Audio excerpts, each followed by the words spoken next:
جب بھی 3-4 army chief دیانتدار، ایماندار، مکمل محب وطن، جو ذاتی مفاد، خاندانی مفاد، گروہی مفاد سے بالاتر ہوں گے، جو نہ بزدل ہوں گے، نہ ڈرپوک ہوں گے، نہ اہل ہوں گے، جو نہ اہل ہوں گے، جو نہ حلف فروش ہوں گے یا نہ عین فروش ہوں گے، وہ آئیں گے تو پاکستان کی تقدیر اسی وقت بدل جائے گی۔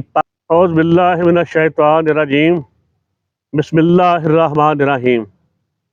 ناظرین اکرام، اس وقت پاکستان شدید ترین خطرات میں گرا ہوا ہے، اور ہم سیاست کھیل رہے ہیں، فارم 45 47 کھیل رہے ہیں، ہم حکومت کھیل رہے ہیں۔ تو جو آپ نے عنوان میں چند تصویریں دیکھی ہیں، ان میں ایک مرشد زرداری کی ہے، ایک ناجائز وزیر اعظم شہباز شریف کی ہے، اور ایک محترم سابق army chief general Qamar Javed Bajwa کی ہے۔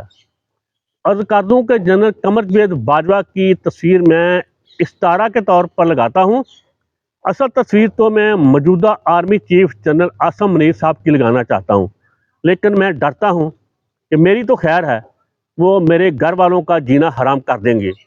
وہ اگر ان کو نہ بھی پتہ ہوگا تو جو ان کے نیم خوار ہیں، جو شاہ سے شاہ کے زیادہ وفادار ہیں، جو بے ضمیر بے غیرت قسم کے ہیں، جن کو اتنی بھی عقل نہیں کہ پاکستان کے مفاد میں کیا ہے اور پاکستان کے نقصان میں کیا ہے، وہ شاہ کو خوش کرنے کے لیے پاکستانی عوام پہ، پاکستانی ریاست پہ، ہم ریاست ہیں تو ہمارا ایک محکمہ ہم پہ ظلم و تشدد کے پہاڑ توڑنے شروع کر دیتا ہے۔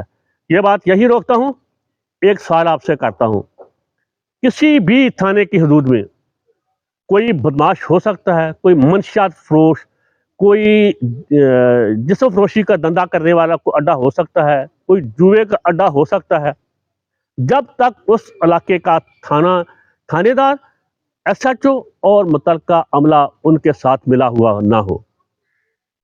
چوری ڈکیتی ہو جانا یہ ایک الگ بات ہے، تو ڈکیتی کا تو پرچہ بھی نہیں ہوتا، نہ ایف آئی آر کرتی ہے۔ کیا اپنے خدا کو حاضر ناظر جان کے بتائیے، کیا ایسا ممکن ہے؟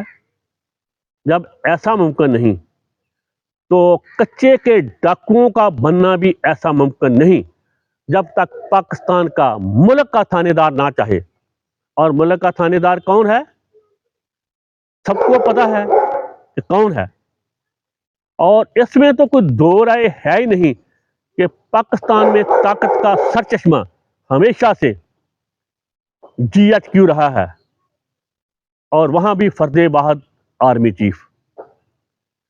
تو جب میں اکثر کہتا ہوں کہ نیکی بدی ہمیشہ اوپر سے نیچے کی طرف آتی ہے، تو جب ریاست کے اداروں پہ ناجائز بندوق کے ریاست پہ چند افراد بندوق کے زور پہ قابض ہوں گے، تو وہ پھر ہم غلاموں کو کیا پیغام دیتے ہیں کہ مائٹ از رائٹ، جس کے پاس طاقت ہے وہ آئین کے پرزے کرے، وہ حلف کے پرزے کرے، وہ آئین قانون کو ردی کی ٹوکری میں پھینکے، اور جس طرح مرضی چوری کرے، ڈاکہ مارے، جو مرضی کرے۔